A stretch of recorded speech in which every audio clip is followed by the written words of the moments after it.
2BC. Thank you so much for joining me today. We are beginning our next series for our Sunday school classes, and that is going to be a study of the Gospel of Mark. And we're going to have an opportunity to go through the entire book for this fall quarter. And I'm so glad you joined me today because this video is an introduction to the book of Mark.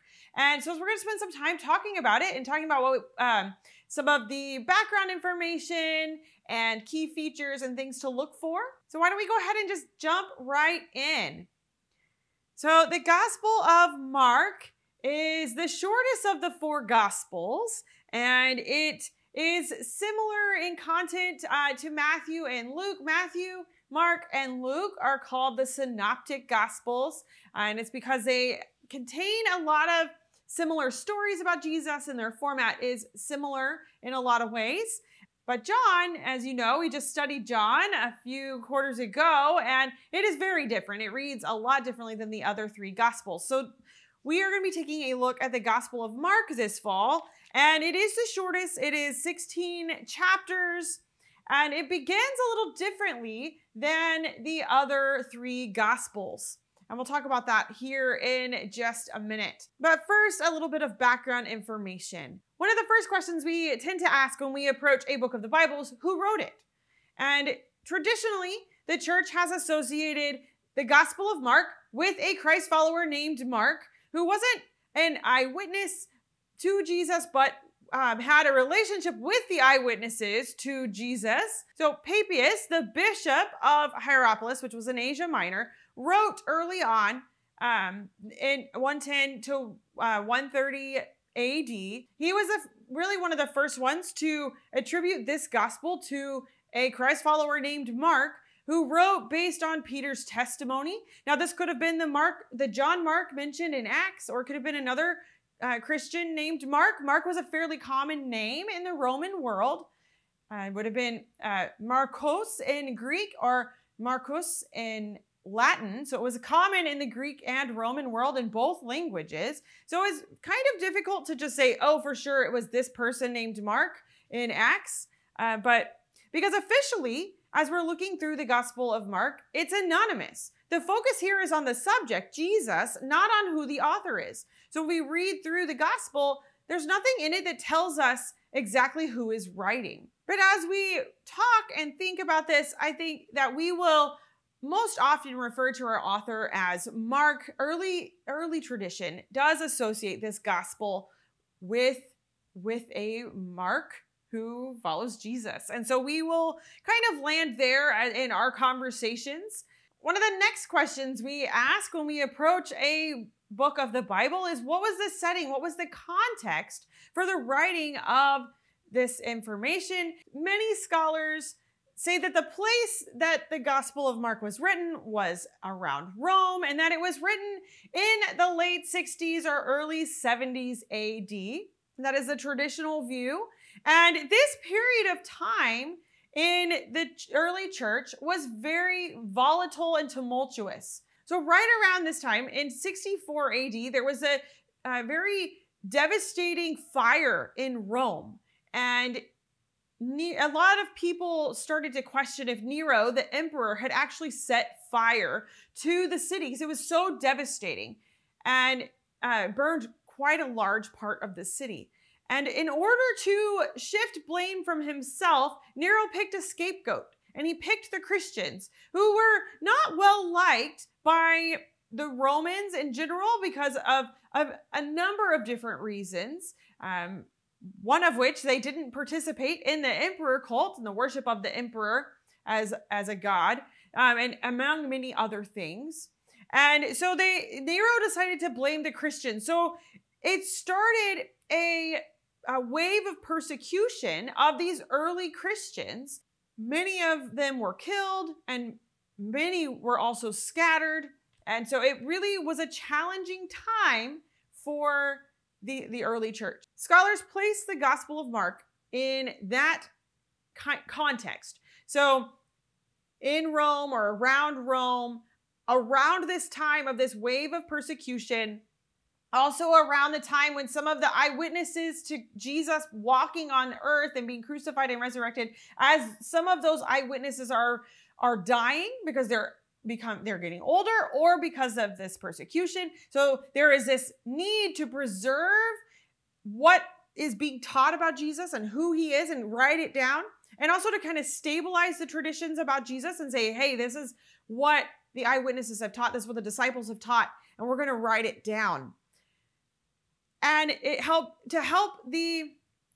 would help the early church have a foundation on which to build and on which to look to as they're going through persecution. They can look at Jesus and say, look what he did, look at who he was, look at who he is, and we can take refuge in that, and we can take strength from that, and this is what we're proclaiming, and be able to give them something really firm and solid to stand on. Scholars have posited that Mark was written with some of those things in mind, building up the church, aiding in their proclamation of this good news about Jesus, giving them that strong foundation, and helping just to address the crisis in which they found themselves of this great persecution. One of the first things we notice as we approach the Gospel of Mark is that it begins a little bit differently than the other Gospels. So we have Luke and beginning with the birth narratives, and we have Matthew beginning with genealogy followed by birth narrative. And so both Matthew and Luke have kind of that early picture of Jesus and his birth and early days. And then we have John, who begins differently than everybody as well, with this prologue and going all the way back to the very beginning. In the beginning was the Word, and the Word was with God, and how he continues on and kind of goes all the way back to creation, all the way there. But Mark begins differently than all of them. And just simply begins with this, the beginning of the good news about Jesus the Messiah, the Son of God. And he goes on and he quotes Isaiah and the other prophets. And then John the Baptist starts preaching. And Jesus appears on the scene in verse 9 at his baptism. So Jesus appears. We have this introduction, and then Jesus just appears. And so it begins very abruptly, because when Jesus appears on the scene, he's fully grown. Mark doesn't give us a whole lot of background information, just that he's from Nazareth. And we'll talk about that a little bit more and unpack some of this early information in our video for our first week. So I encourage you to check that out for a little bit more on this. But it begins it begins abruptly, but it also ends abruptly. If we were to flip back to chapter 16, we end with the women coming to the tomb and then finding it empty and encountering the young man dressed in white. They're afraid, and then they leave, staying bewildered and trembling, and they say nothing to anyone because they were afraid. That's how it ends in verse 8. And there is this, we'll talk more about how there is a longer ending to Mark that was most likely added later, but our earliest manuscripts end with 16 verse 8. And so it ends just as abruptly as it begins. This is very interesting, because we have our other Gospels. We have more about the resurrection, about what happens next, what Jesus says. We see Jesus interacting with his followers, but Mark doesn't do any of that. He begins abruptly with Jesus bursting onto the scene, and he ends abruptly with Jesus rising again, but we don't really get to see it. We're just told about the women's experience with the empty tomb, and then they're scared. So it's very interesting. So one thing that's interesting when we come to the Gospels is thinking about them each painting a portrait of Jesus. And we talked about this when we studied John, and we talked about how the early church fathers associated different animals with the different Gospels. And so we talked about with the book of John, there was association of this far-seeing, high-flying eagle, and the high-flying eagle speaks to the high Christology and the high theology that comes out of the Gospel of John.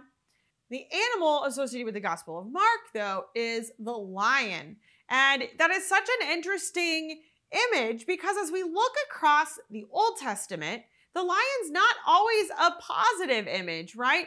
We have a lot of imagery of lions being destructive and predatory, or when the prophets talk about God as a lion, it's a symbol of judgment and destruction. And so we see that. But we tend to associate lions, the king of beasts, and they're majestic. And other ancient Near Eastern cultures did associate lions with this majestic royal image, but in the Old Testament, it's not quite such a positive image, as I said. But the other thing we get with a lion is this image of bounding from one place to another, bursting onto the scene and bounding from one place to another, moving quickly. And it makes me think of the image of Aslan in the Chronicles of Narnia and how he appears on the scene, and he always appears where he's supposed to be when he's needed, and he bounds from place to place. But one of the phrases that is a refrain is the question of, well, is he a safe lion? And then the answer is, well, no, he's not safe, but he's good because he's the king. We have this image of Jesus then bursting onto the scene, bounding from place to place with urgency. And we'll talk more about that urgency here in just a minute. We also see him confronting religious leaders, confronting evil. We see him casting out demons. And it's very much confrontational in those ways. But he's good in the sense that he's also healing people and bringing in and ushering in this new creation. And so the image of a lion is interesting, and it's not something that we have to focus on, but I think it is interesting as we think about Mark's portrait of Jesus and how it is unique as compared to the other three Gospels. And so just as we read through the Gospel of Mark, we are going to do our best to focus on Mark and his portrait of Jesus and not we tend to harmonize a lot and bring in what Matthew says or Luke says or what John says and bring them all together. But we're going to focus on what Mark has to say about Jesus. He tells us at the beginning, the focus is Jesus, the beginning of the good news about Jesus, the Messiah, the Son of God. And so he tells us this is what the focus is. And so we're going to look and see, what does Mark have to say about this Jesus, the Messiah, the Son of God? And a couple other features that I wanted to highlight is back to the sense of urgency. So there is a phrase in Greek, kai ephes, and it is translated to English as and immediately or at once or straight away. And it happens over 40 times in the gospel. In the first chapter alone, it happens 11 times.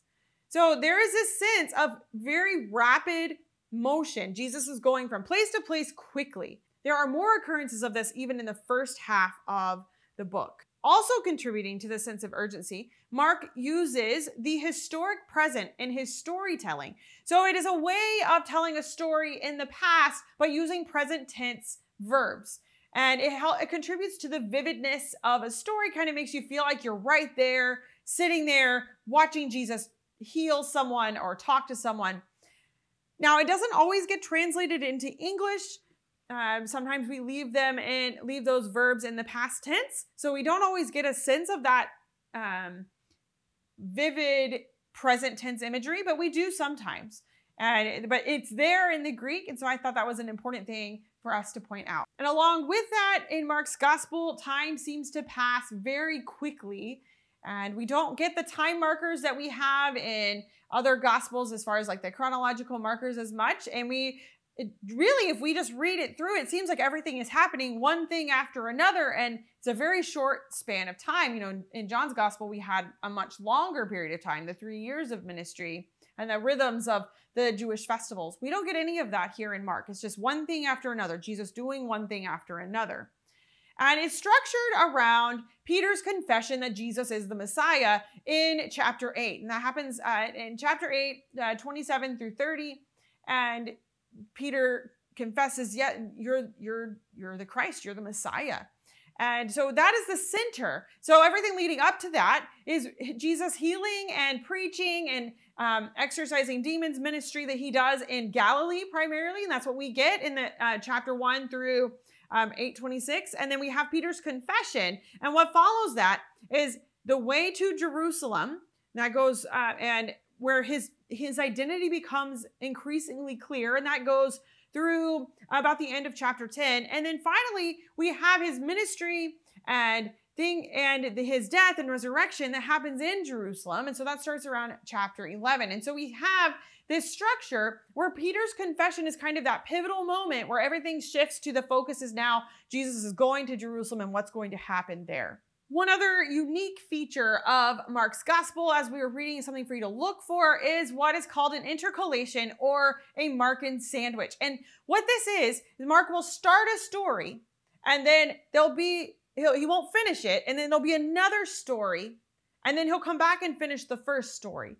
The story in the middle, though, so the story sandwich in the middle, though, illuminates the story that's surrounding it. So it's either by comparison or commentary or contrast. So one story to point you to that is a good example of that is Jesus cursing a fig tree and cleansing the temple. Those two stories are connected if you look over in chapter 11, and we will dive into this further when we get there in a few weeks. But we have the story about Jesus seeing a fig tree and cursing it and saying, may no one ever eat from you again. And then he goes into Jerusalem and he clears the temple court, cleanses the temple. And then they go back out and then we see the withered fig tree. So we start the story about the fig tree. We have the story about Jesus clearing the temple. And then we close the story about the fig tree. And there is commentary based on that comparison. So it's very interesting. And I'm not going to dive into it here, but that is one good example of a Markin sandwich or an intercalation. So as we read through the Gospel of Mark, I just encourage you to look for some of those key features. Look for how Mark's writing style is even different than the other Gospels. He definitely has much less discourse than John does and focuses more on action and much more brief and direct language. Just moving, it all contributes to that sense of urgency. Everything is always happening and moving forward in the story. So watch for those things as we read through Mark's gospel. And I encourage you to take the time to read it on your own. We're going to spend the fall quarter, so all the way through the end of November, in Mark's gospel. So take the time to read through slowly and to really dive in deeply. And don't forget to check out Right Now Media.